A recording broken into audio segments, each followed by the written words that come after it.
Good afternoon, everyone, and welcome to Fridays with Keenan's Cutting Edge. My name is Jenna, and I will be your host as we explore the dynamic world of Don Keenan's trial philosophy, The Cutting Edge.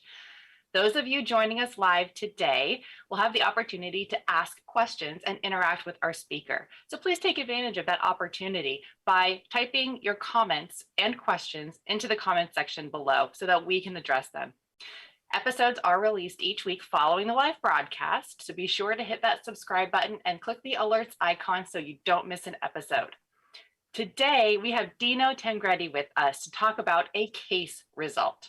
Now, Dino practiced personal injury law in Watertown, Mass., and I just found out right before we went live today that he is a fellow New England law grad. If anybody else out there went to New England law, post it in the comments. We love that place and we credit it with the grit and the drive that we have today. I love that we have guests from all over the country. East Coast, West Coast, Midwest, North and South. This method works everywhere, from jurisdictions with unlimited attorney-led voir dire to jurisdictions with no attorney-led voir dire. What I love about this trial result in particular is it is a straight up, solid, six-figure result in a hard-fought case. These are the cases we all see in our practices. It's not as common to see an 8 or 9-figure case. I've never seen one in my practice, not yet anyways. And the significance of that is the EDGE method is not out of touch. It is for all cases because it is about the rule of law and it is about justice. As always, we will put Dino's contact information in the description below, so you can contact him with any questions you have about his case or anything EDGE. All right, Dino, tell us all about how you used EDGE techniques to achieve justice for your client. Thank you, Jenna. I appreciate that. And well, we did go to the same law school. You could tell many different years apart. I don't know. I'm pretty gray. Look at that. Look at that. Oh. So again, thank you, Jenna. This trial that I'd like to talk about and share with everyone had to do with, it's called a slip and fall premises case. Tough ones. It was the second jury verdict I've had in the last 7 months, and I'll call them EDGE verdicts. The first one, being last fall, was a federal court case, a wrongful death tractor trailer case. And that resulted in a 7-figure verdict in federal court. This case, the slip and fall, was a slip and fall on ice and snow in Massachusetts. And we tried the case in state court. And I do have a few things to share with people, sharing my screen. I imagine you get a lot of negative attribution on that sort of a thing in a place that's quite familiar with ice and snow. So you're absolutely right. And negative attribution. Oh, there it is on the screen. I didn't even know that, folks. Is my first slide. Jenna, having come to school here, knows that in New England, well, this is what happens. And I understand most of the country's in a heat wave, so maybe this will cool some of you down a little bit. But this is a very common scene in Boston, in New England, in the winter. This is how you get to meet your neighbors. You come out and those are cars on the side of the road. You have fun digging your car out. And these are jurors walking to the courthouse to sit in on one of our cases, a slip and fall. These aren't actual jurors. Oh, I thought, wow, that's coincidence. This is how they have to come in the wintertime. So the negative attribution, really, although we know the point of view is with a citizen, a customer of a store, the negative attribution is, look, this is how we got to deal with things 4 or 5 months out of the year. And snow is slippery and you can fall and you got to be careful. And essentially, that was the defense in this particular case. They had put all their eggs in the liability basket.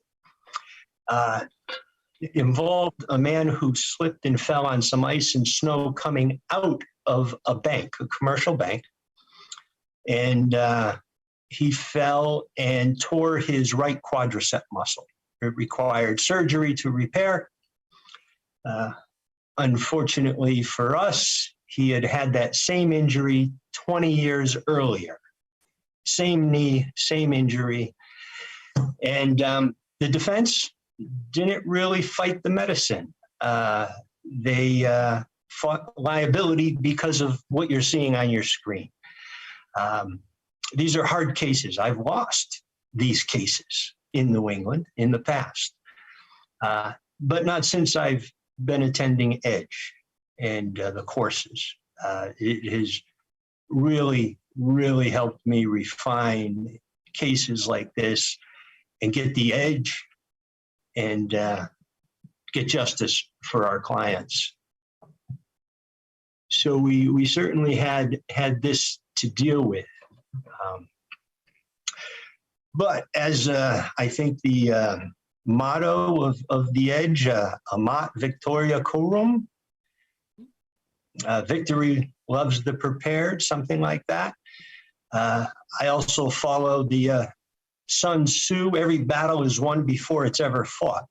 And it's all about preparation. And the amount of preparation that went into this case was tremendous.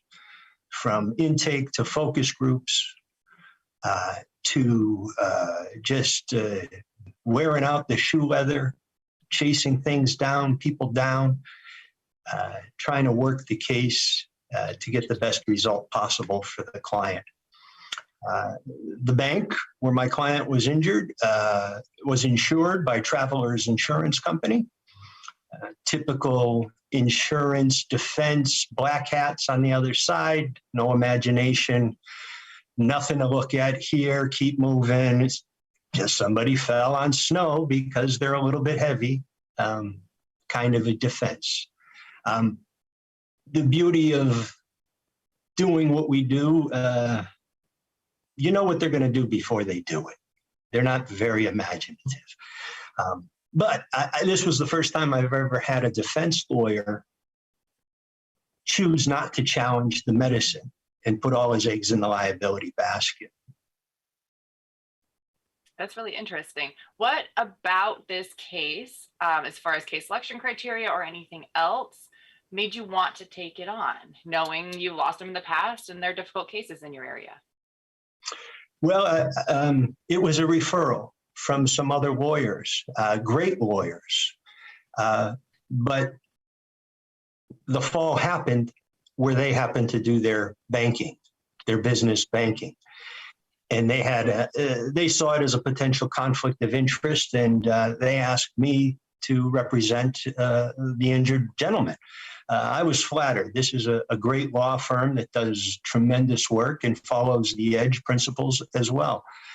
So I was quite flattered that they asked me to get involved, and and then they were helpful throughout the case. Very often, collaboration. In fact, towards trial, I was having a little difficulty with some phrasing, and some EDGE lawyers really just tweaked it enough to give it the extra that it needed to really send it home. I was almost there, and then collaborating with other EDGE lawyers in Massachusetts really nailed it. Right. So this is exactly where he fell as he was coming out. And the client took this photograph while he was getting into the ambulance. If you look at the reflection in the window, you can see the ambulance there. Now, this picture turned out to be a point of contention for quite some time, because the time of the fall was a big part of the defense. the defense wanted to know exactly what time this photograph was taken. And we couldn't tell them. We gave them a range. But in my mind, they could have pinpointed this down to probably within seconds, because it's a bank and they have cameras everywhere. And this customer, this gentleman who fell, was just inside. So although they were pushing us an awful lot for the exact time of this photograph, when I pointed out, well, you know, the ambulance was there, so we can narrow it down to a few minutes. The ambulance report is pretty well timed. And they were like, oh, there's an ambulance there. They didn't even notice it. What was their hang up on that? Were they like trying to call into question some credibility issues or something? Well, so the defense essentially was, it had only just started snowing. It hadn't been snowing for very long. Look, there's not much on the ground. And if he fell even 10 minutes before this, there would even be less. So but as we all know, if you've handled a snow and ice case like this, de-icer has to be down before the snow happens. Well, our focus groups love pre-treating, right? We learned pre-treating. Everybody knew about it. Nobody, you know, it wasn't a foreign concept to anybody. And when we deposed the person from the bank who runs all their properties, he's just, pre-treating doesn't work. It's just not a good concept. And I was just, good. You just say it, because it's like being clairvoyant when you have focus groups. Oh, that jury ain't going to believe that crap. Absolutely. Excellent. So when he dug himself in, I just, okay, you know, tell us why. And it just didn't matter. Nobody was going to believe him. So pre-treating, yes, it turned out to be a part of our case in this one. Let's see. So we had a safety rule, of course, and the safety rule, it was great at the deposition. Of course, he agreed with it. The facilities director of the bank agreed with it. So then tried to see how far we could go with it, and said, do you think a customer of your bank should expect a safe entry? Yeah, they should. Okay. Well, do you think they deserve a safe entry? Yeah, they deserve one. And I'm like, okay, I got it. Keep going. I don't know. Do I stop? Is it a right? Do they have a right? And he said, oh, of course they do. And I was just, okay, that one, check that one off, right? Not knowing really the harm he was causing, I don't think. So this bank is a branch. There's 32 branches throughout Massachusetts. And the deponent for the bank was the man in charge of maintaining all their 32 properties. And one of the things we got into was our bumper sticker. And we talked about, before we showed him the bumper sticker or asked him to agree to it, we said, does getting the weather forecast play any role in how you maintain the facilities, your 32 banks? Yeah. Well, how? He says, well, if it's hot in the summer, we got to know there's going to be more need for air conditioning, so we prepare. Okay, and if it's going to be cold in the winter, we've got to prepare for heat, and we got to be ready for snow. Okay, so do you get the weather every day? Yes, we get the weather. He goes, I get the weather every day. He goes, and the weather can change from some of our branches to others, so I get many different reports. I said, it's important, right? Yeah, it's important. So we can prepare properly, he says. Okay, so did you get the weather on the day of Mr. Freeman's fall? Oh, yeah. What was the weather forecast? Well, they said it was going to start snowing about noon. My client fell at about 2. Okay. So now that you knew it was going to snow, what's the plan? What do you do? Wait for our snowplow people to come. Okay. Anything else? Nope. We had gotten the contract with the snowplow contractor. They got $222,000 a year for about 6 months when it could snow in New England.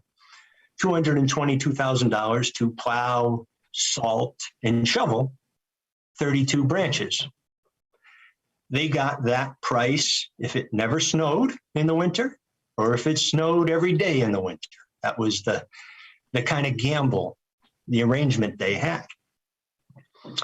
And the snowplow contractor was called Einstein. And there was a good pun in closing using Einstein. You don't have to be Einstein to know. And you know, if the jury laughs, you're doing all right. Mm-hmm. Absolutely. I make it a point. I don't try humor in cases at all. That one just kind of came out. Oh, I'm glad it landed well for you. So was I. But it really worked into one of the theories of our case. One of the themes is the weather forecast.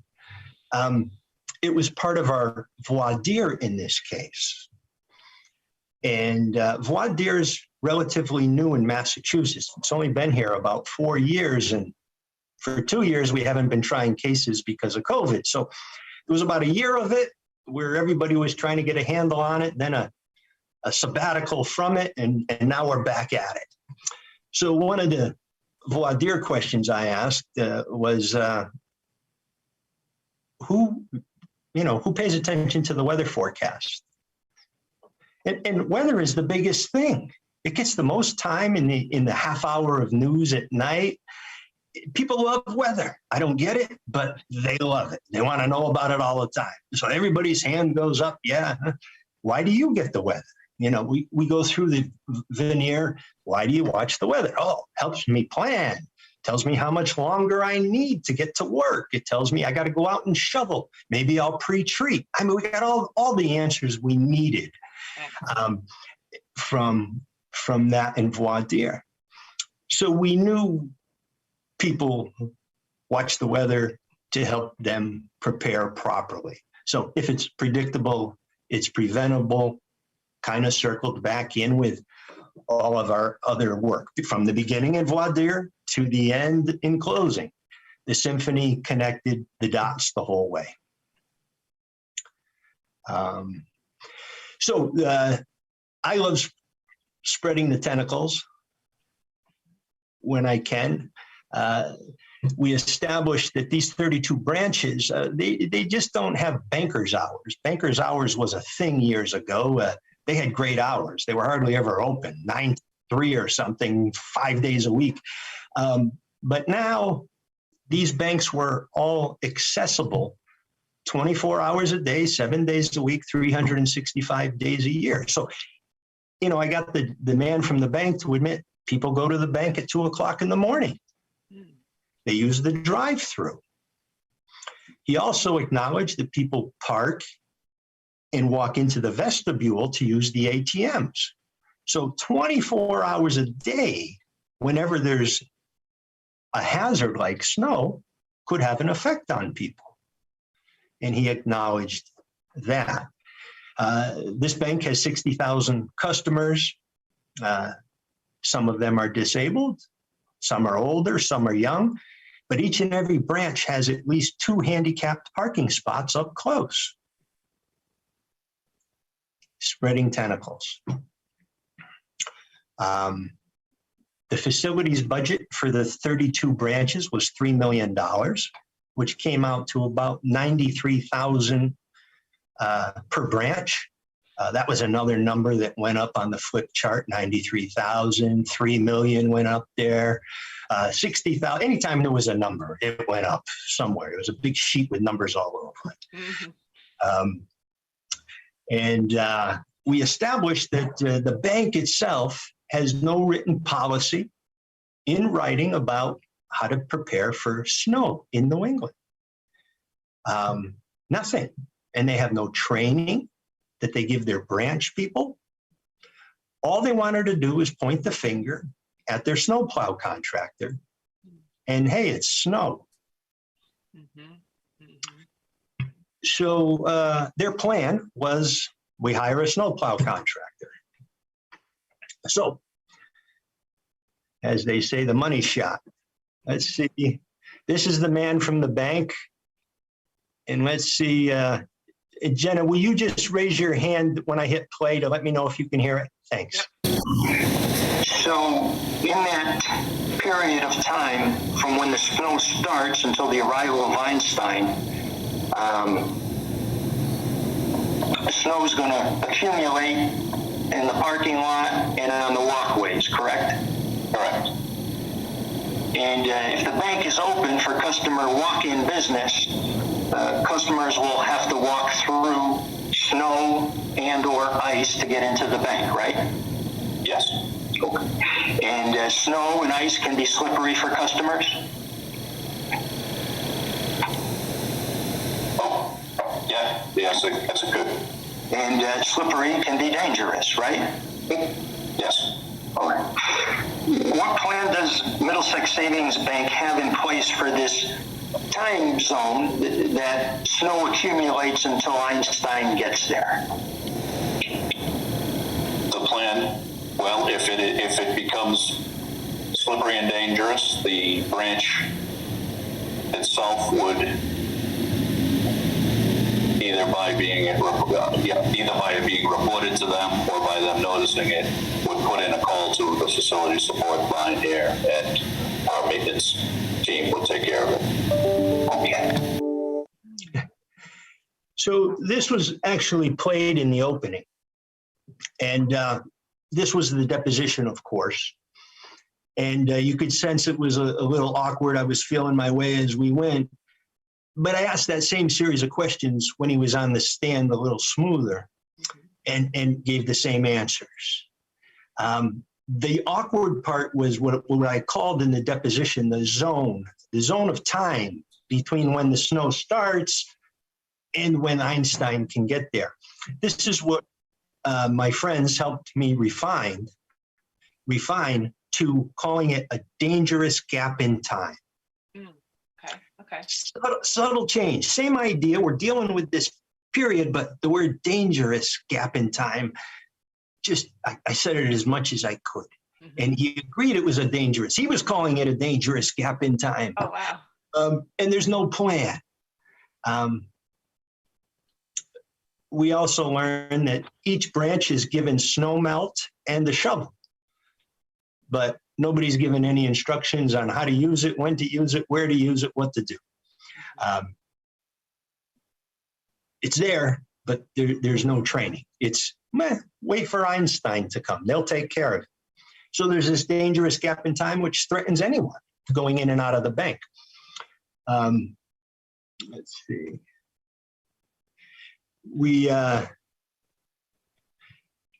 And what we did is, I love checklists. There you go. Nice. It's just, especially when you know how it's going to go. Mm-hmm. 10 questions here. Even the one the answer is yes is a good one for us. Do you get the snow weather forecast ahead of time? Yes, we do. Okay, then the rest. Do you pre-treat? No. You got a written plan or policy? No. Boom, boom, boom, boom, boom, boom. People watching the trial just said, oh, it just kept getting worse and worse. Did you get this straight from the 30B6? Yes. All right. So you went through the checklist with him at trial and he gave you those red check marks. I think his lawyer told him, reread your deposition, stick to the script, don't come off. And this guy was, I led him around. He was the first witness. It was over. He was so productive for our case. I think I canceled about 5 witnesses because I'm learning I tend to over-try a case. And I said, why? I got it.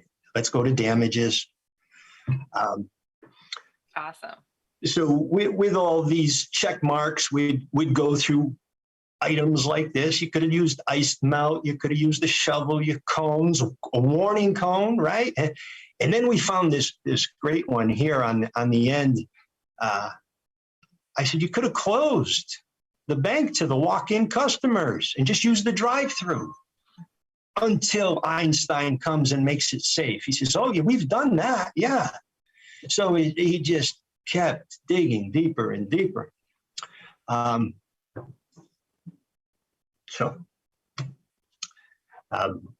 awesome.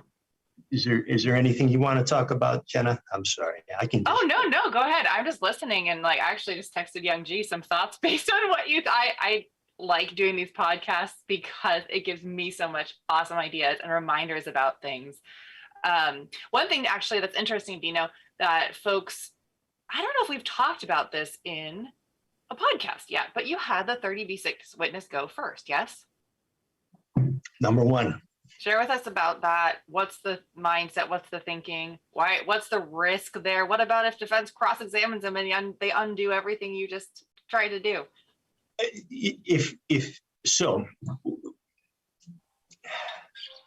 the deposition course, probably my second favorite course of all.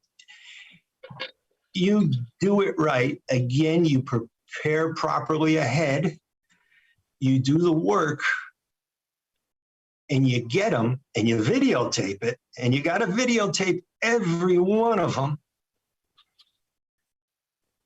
You get what you want. You control the deposition. You get what you need, and no more, no less. And then again, the defense lawyer is going to tell them, stick to the script. Don't go off court, off the depot. So you already got them once. They're scared to death. I mean, I bet you this guy never said more than yes or no. Might ask them a couple of why questions that couldn't have hurt me in any way.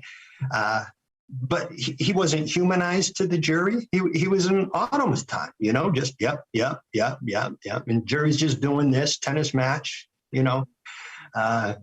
You bring out the checklist just to break it up a little bit. And, I gotta get a better marker. It needs to be thicker and bigger. This one I thought was okay, but I'd like to have it even bigger. Sometimes I struggle with a check versus an X, but either way, you get your point across. So are you guys in person then? It looks like a poster board there. That I'm sorry, what's the question, Jenna? Oh, so are your trials in person then? We're all virtual over here, but that looks like a poster board. So yes, this was in April, just this past April. And the one in federal court was in October, and that was in person. Nice. And the federal court case, we had to wear masks. In April, in state court, no masks. Okay. So yes, we had this. And this is probably as tall as I am, about 6 feet tall, this board. Cost about $100 at Staples. It can be dry. You can wipe that off if you have to very easily. I've done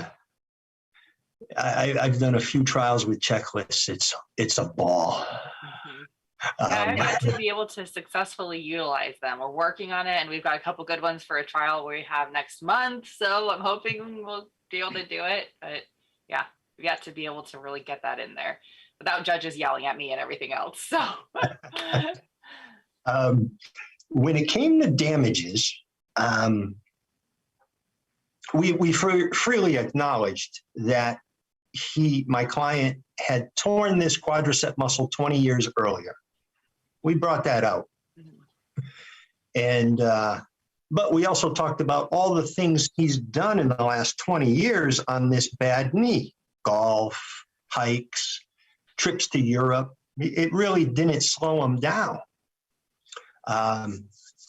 We had him examined by a Harvard-educated, board-certified orthopedic surgeon who did an examination and wrote a report. And in Massachusetts, we can submit a report if it's sworn to under the pains and penalties of perjury and you satisfy a couple of other requirements of the law. So we had this report. And in the past, I've read the reports to juries. Sometimes if I thought I was getting real creative, I'd have somebody else read it, another lawyer, or just bring somebody in. Okay. A few years ago, I decided to, if the report was important, and they usually are, I hire a professional voice actor to come in. They're not hard to find. You Google it. Mhm. They're always looking for work. Go to your local radio station. They're there. I got a guy. He does the US Open. He's been doing it for 20 years in New York. He does monster truck stuff. His voice is amazing. It's so amazing. You know, I figure, okay, he's going to read for 20 minutes, 15 minutes here. I can do some other stuff, and you know, I got to pretend I'm listening. But you sit there and you're like, wow, what? The jury is, wow. The judge, when he finished, leaned down and said, "Sir, you got a hell of a set of pipes." Wow. It's such a soothing voice. It's such a professional voice. You know, his inflections, his deflection, all of his flexions are unbelievable. All flexions. This is what I dream of. I have the worst voice, and I wish I had a good voice, because I feel like half the time I'm rubbing the jury the wrong way just by speaking. And I've tried, and it's very, very difficult. I mean, that is such a blessing. It really, really is. It's amazing. I've used them twice, and after this last trial, he called me up to find out how it went. I said, "Oh, great!" And we ended up getting together for a burger and a beer. And what a great guy! What a history! But don't be afraid to do it. And I think it cost me $150. Wow. You know, so don't be afraid to try it. That's really great advice. Be creative, right, folks? Like, do something a little bit different. Do what you know is going to get your case where it needs to be. I mean, in whatever your jurisdiction may be, whether it's you have the opportunity to have somebody read something, or whether you have, you know, a way to bring in something really interesting and dynamic to your jury, do it, because they're bored out of their freaking minds, man. I mean, I'm bored in trial half the time. I agree. Anytime I don't have to talk, which is why I put together a PowerPoint, it's just right. Let you see it. Yep. So that was that. Let's see. Before I forget, I want to make sure I get this in, because I got in big trouble for doing this. So in my closing, around here in New England, most people have this near their doors in their homes. And inside, they put salt or sand, because in the winter, you got to salt or sand your stoop, your walkway, your sidewalk in front of your house. And it's pretty common to see this even in stores. And in my closing, I had said, you know, how much would it cost just to drop a little salt out there for people? And I sprinkled it on the floor in front of the jury, on the carpet in front of the jury box. Well, I didn't think it was that big of a deal. Uh-oh. And the judge, God bless him, I guess I had a couple of people watching in the gallery, and they said the judge looked at the defense counsel when I did it, like, "Are you going to do something about this?" And defense counsel was just doodling or something. And then the judge looked at my friends, lawyers in the courtroom, like, "Did he really just do that?" This is all going on behind my back. I just thought it was okay. And, you know, the jurors smiled at me. And but after the jury was dismissed, boy, the judge really gave it to me. I'm glad he waited. But I still, to this day, don't understand. You know, I was almost, was it the talking about the cost thing? Like sometimes, what is it? Subsequent remedial measures or well, I don't know. no, it was, I dirtied his carpet, his floor, No, in his, no. in his courtroom. Now, he's yelling at me, it's all over. I figure when he said his courtroom, I knew where I could go with that. Judge, it ain't your courtroom. You're just a tenant. I didn't go near. I said, Judge, I brought a vacuum. I was prepared. Don't worry, you won't see a thing. But we just sprinkled it and it floated down very nicely. And Wow. but again, I got into trouble with it. That's something to keep in mind too. Make sure you're. But it's interesting that he looked at defense counsel to be like, are you going to say something about this? My carpet. You should have asked permission before you defiled my courtroom. Oh my goodness. So that was okay. I don't mind. Hey, we have a question from the audience here. Peter Uh-huh. Levine asks, can you please repeat what the professional voice actor read? Yeah, so how did you use them? What did he read? This is kind of a unique thing, it sounds like, in Massachusetts. So share with us. We had a nice narrative report about 4 pages from a qualified doctor. And the report listed all the items that the doctor had reviewed. That's all the medical records, all the x-rays, the surgical notes, all the medical related to the fall, all the diagnostic tests. So the doctor listed everything he reviewed. Then the doctor talked about how he looked at the records from the quadricep tear from 20 years ago, and he looked at all of those films and all that stuff. Now, we had to give the doctor all this stuff. And then the doctor talks about his examination of the client. I have to send the client to the doctor. It's essentially an IME, right? But it's a real one because he's a board-certified orthopedic surgeon who's not an insurance whore. He doesn't do this for a living. He operates for a living.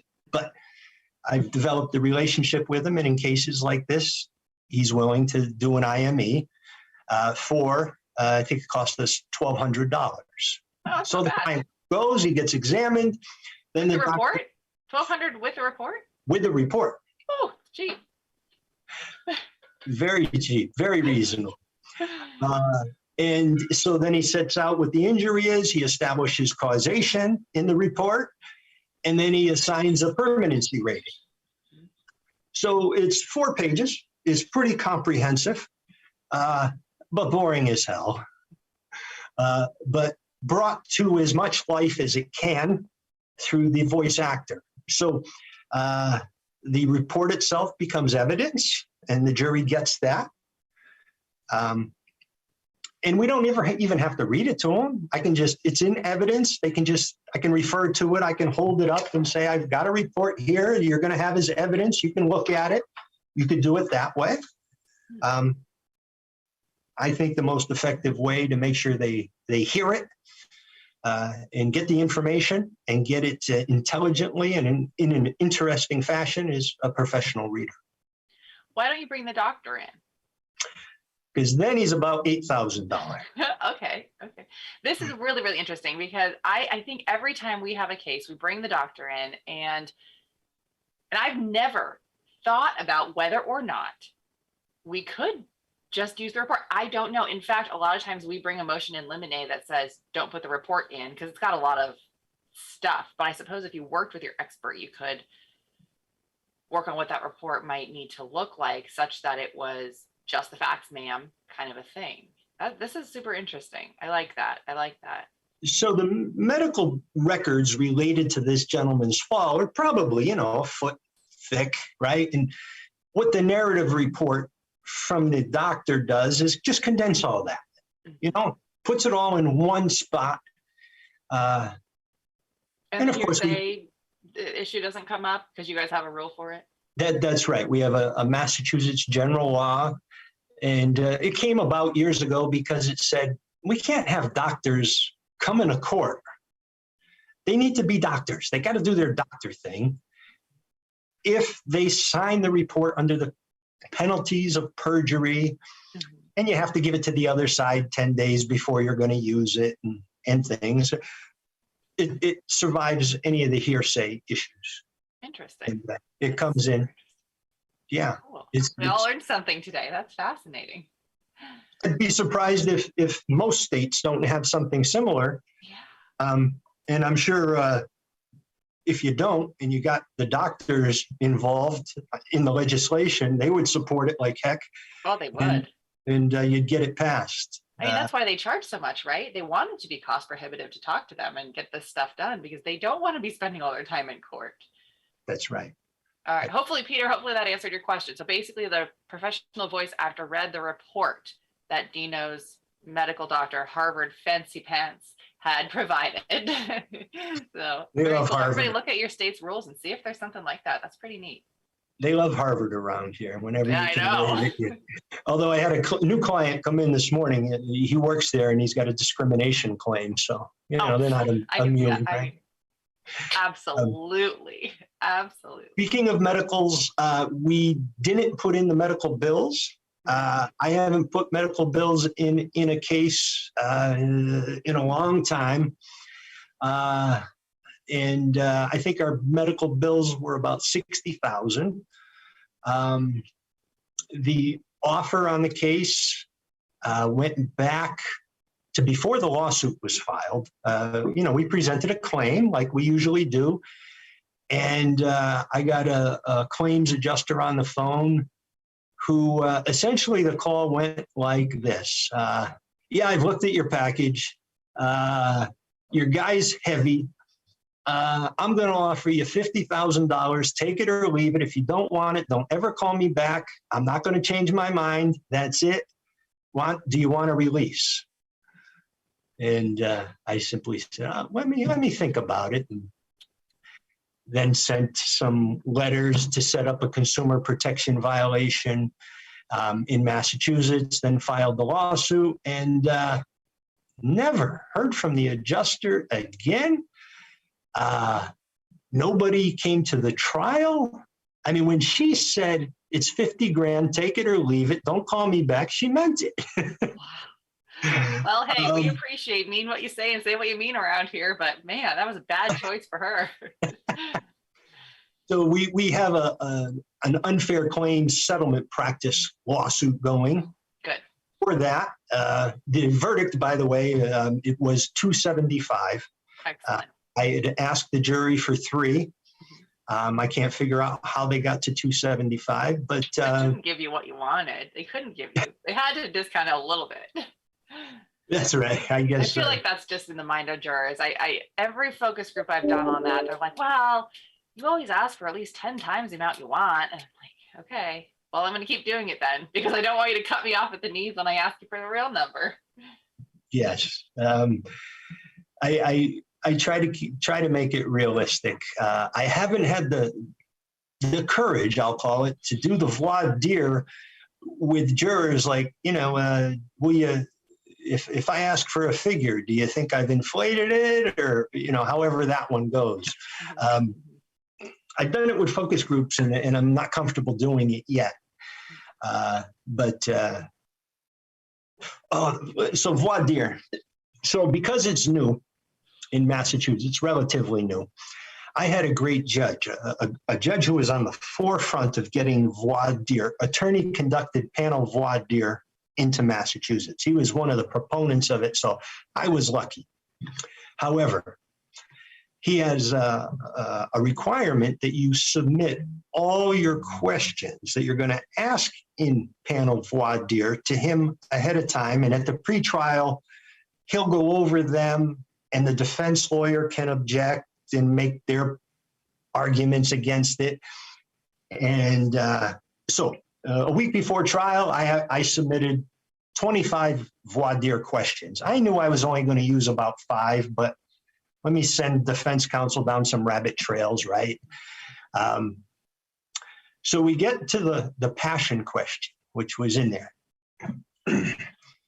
And the defense lawyer goes, Judge, I object to this question. And the judge goes, oh, really? Why? And he goes, well, I've just never heard anybody. I've never heard of it before. And the judge goes, I have, and I love it. This is a great question. He goes, it really relaxes the jurors. right? So I wasn't planning on doing the passion question. It wasn't one of the ones I was going to do. Well, my first question was the passion question because the judge liked it. Gotta And he's get right. it. When you get a piece of information, use it. It was, yeah. But I love the objection. I've never heard that before, you know? I hear that a lot from defense, and it's frustrating because sometimes the judges will be like, yeah, I haven't either. And I'm like, so what? Is there something that says I can't do it? So what? You haven't heard of it, you know? I mean, like that to me is the craziest thing. And it's even crazier when the judge buys it as some sort of legitimate objection. Like, I mean, I can't even count how many times in this past trial I did, both defense counsels said over and over again, this isn't my first rodeo. And I was like, well, just because it's not your first time trying a case and something is being done a little bit differently, it has nothing to do with whether it is acceptable or not. And it's, oof. But yeah, that's, yeah, good job getting that one in. Yeah, it's hard enough, right? Yeah. But so we had a good voir dire, and despite presenting the voir dire passion question properly, the first person, her answer went against the rules. She said, "My passion is to serve God." Oh. So, you know, okay, in my head, oh, no, here we go, right? Nobody listened. She didn't listen, but okay, and just kind of nod and try to get more. Well, she ends up telling a story about not being able to have children and spending tens of thousands of dollars on fertility treatments, and nothing worked. And she was resigned to the fact that she was going to not have children in her life. And then she asked God to help her get pregnant, and she would devote her life to him. And she ended up having twins, and then another set of twins. So she tells this beautiful story, and I'm like, how can I yell at her for not following the rules? Oh, sweetly. That's like a Ruth story, if anybody has read the Bible before. Ruth was like that. It was a beautiful story, and she was really a beautiful person, but that set everything else up. Then all the other passions were, nobody could be outdone. Oh. Well, I want to feed the poor and hungry. Everybody wanted to do things for other people. They, you know, even if fishing was their passion, they weren't going to say it now, right? Oh my God. So we got all these people who were interested in serving others, which is, you know, pretty good group of folks. Then they can't go back on that and give a crappy verdict. That's it. They're all committed to each other, you know. Did this happen in Worcester? This happened in Framingham, Massachusetts. Oh, okay. And so this is the bank. I'll give you one more little bit of tidbit. Because it was a bank, you know, in the beginning, I said to myself, there's cameras everywhere. They had to capture this guy falling. Let's see if the story he's telling me matches up to the video. So we request the video, and they tell us there's no video of your client falling. There's no camera. So they send us. Well, I say, well, you're going to have to tell me where all your cameras are. So they did, and we use this in the examination of the facilities director. The X here is where my client fell, stepping off the curb. His car was parked in that parking spot. So they have a camera in the front, camera number 1, that captures everything in the front of the bank. Number 2 catches the rear of the bank. It's over here. You got 3, which catches the side, and 4 catches the drive up, and 5 catches the ATM vestibule kind of thing. And so I mark all these and just leave it. That's all the cameras? That's every camera that catches the outside? Yep, that's all we have. Just left it. And in closing, I pull this out. And I just kind of look at it for a minute and see, these are all the cameras for the exterior. And I just kind of look at the jury, and they're looking at the picture. And I'm looking at the jury, and finally, a couple at a time, they start looking at me and smiling. Like, you know, it didn't even have to be said. It's like, you mean to tell me that whole side of the bank is exposed and doesn't have a camera? So I couldn't prove they, you know, what they said. I just made the inference. You're lying to us. You're lying to this jury. And this is a bank. If it was a bank robbery, they would have had film of everything. That's a good So point. they wanted, so it was kind of one of those things, and instead of jumping on them and saying, well, why isn't there a camera over there? And getting some plausible explanation or something, right? I just leave it and bang at it in closing. And I think that went a considerable distance. It was just credibility. They lost the credibility contest with this, I think. Nobody really believed it. Yeah, that's a good example of the subtlety of this method, right? Which is, I think, who did I talk to about this? Oh gosh, recently we were talking about how subtlety is not our best quality. Gosh, who was it? Anyways, yeah, and that's one thing about this this method that is difficult to learn if you are at a bowl in a china shop like I am. And I love that you were able to do that here, Dino. That is so cool that you put this photo up. You didn't even have to say anything. Probably if you did say it, it might have been, might have backfired. It might have made you look desperate or, tinfoil hatty. I think that's really neat, and something that everyone listening should keep in mind is that it's not all about slamming things home. It's about letting the jury come to their conclusion. It's hard to do. It's hard to unlearn some stuff because you're like, oh, I better tell them just in case they can't figure it out. But you're like, are you getting this, guys? Do you get it? You see what I'm getting at here? So it's the beauty of focus groups. I think I did 4 on this case. When you know where it's going to go before you even do it in the courtroom, and you know how it's going to be received, it almost feels like cheating. Mm-hmm. Almost. Mm-hmm. So that was that's what I've got. That's spectacular. That's spectacular. So let me see. Let's see. It looks like, do you have a bunch more slides? Because we got a few minutes left. I have a couple questions. Is there anything else you wanted to show? I don't know how that got in there. That's part of my office. That Nice.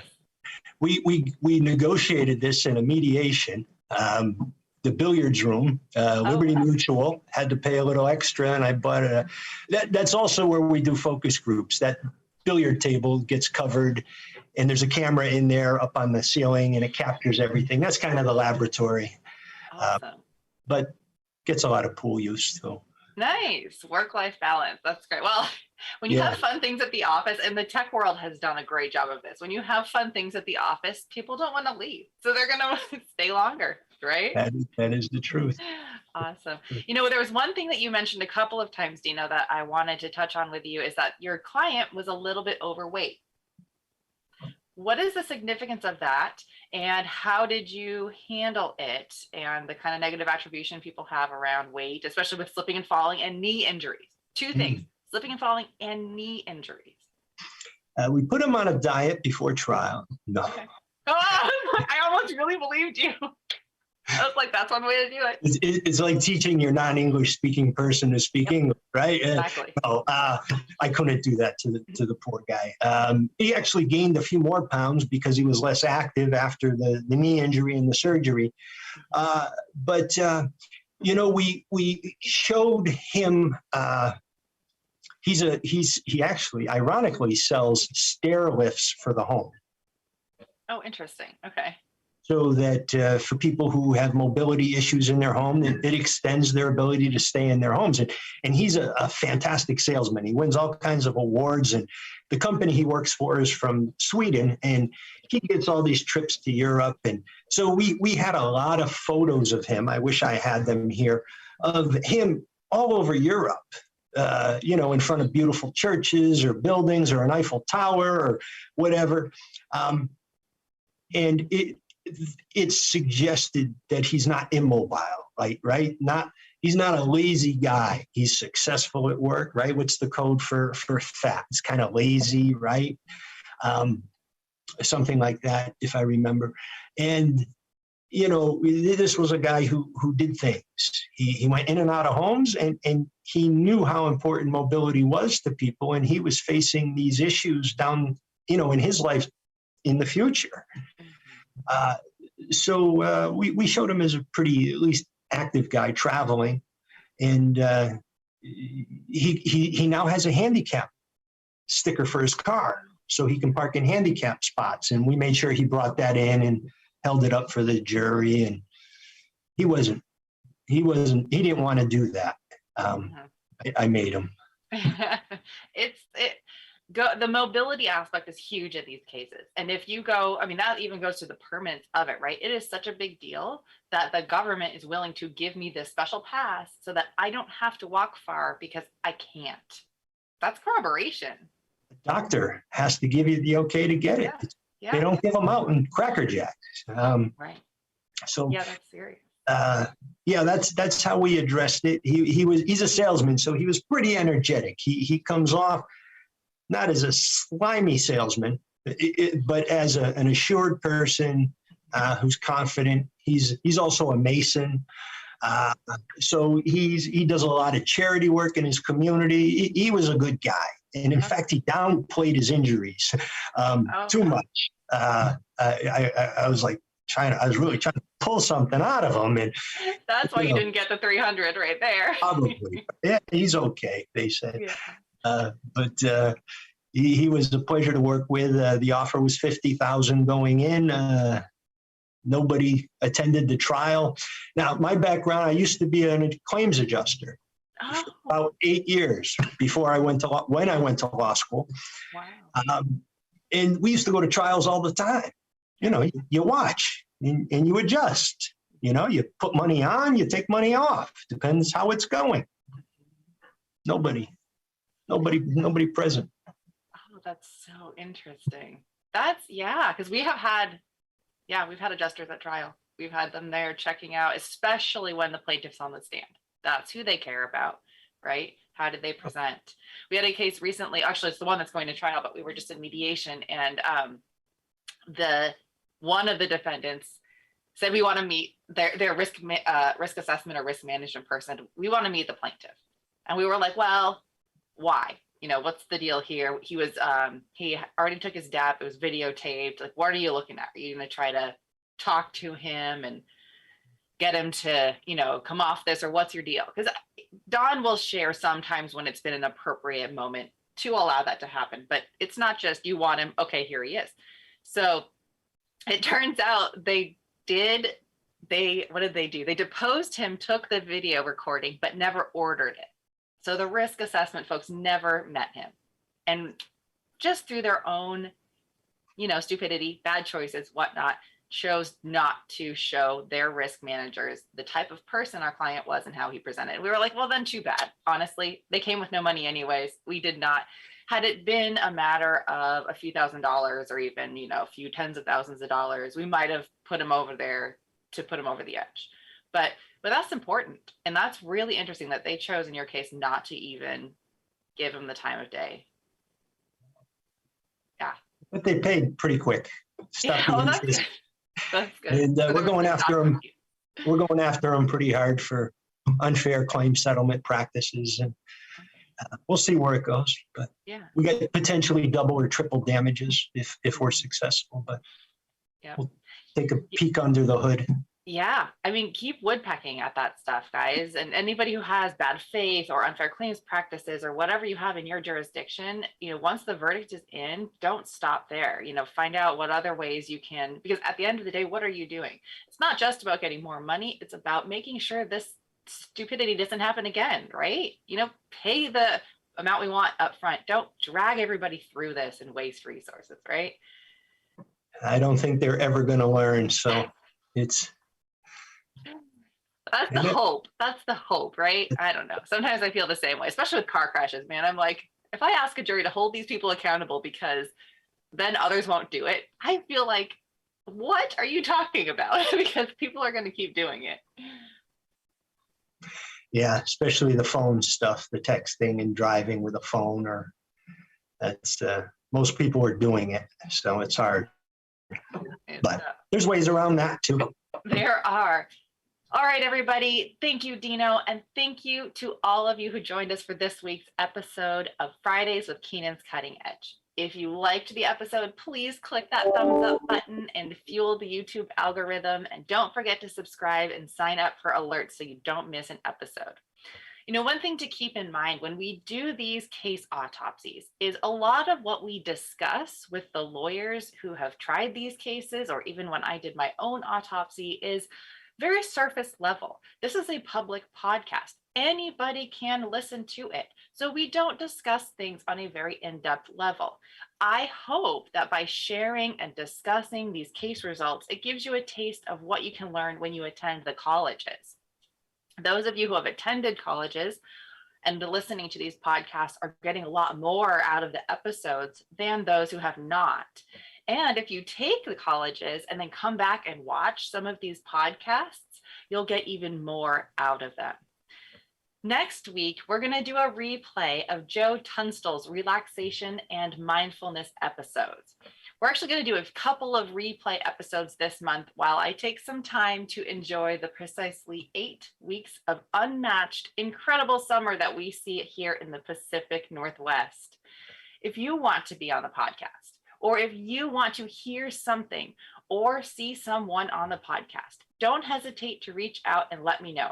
I always respond to calls and emails from listeners, and this podcast is for all of you. So let me know what you want to hear.